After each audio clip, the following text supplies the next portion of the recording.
కూడా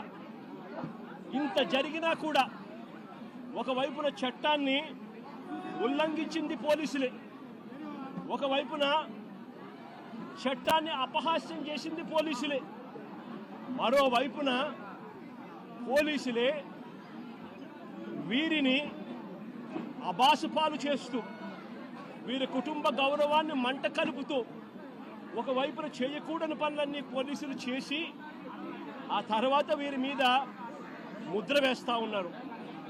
వాళ్ళు చేసిన పనిని జస్టిఫై చేసుకునే దానికోసం ఈ పిల్లల మీద వీళ్ళు ముద్ర వేస్తూ ఉన్నారు.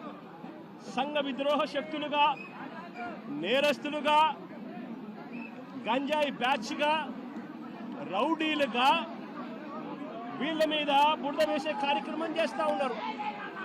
నేను అడుగుతా ఉన్నాను ఒకటే, ఆ పాత కేసులకు దీనికి ఈ ఘటనకు ఏం సంబంధమో అని అడుగుతా ఉన్నా. వీరి మీద ఏదైనా గతంలో ఏదైనా కేసులు ఉండొచ్చేమో నాకు తెలియదు, కానీ ఆ పాత కేసులకు ఈ ఘటనకు ఏం సంబంధమో అని అడుగుతా ఉన్నా. ఈ ఘటనలో జరిగింది ఏమిటి అని అడుగుతా ఉన్నా. ఈ జరిగిన ఘటన పాత కేసులకు ఏం సంబంధం అని అడుగుతా ఉన్నా.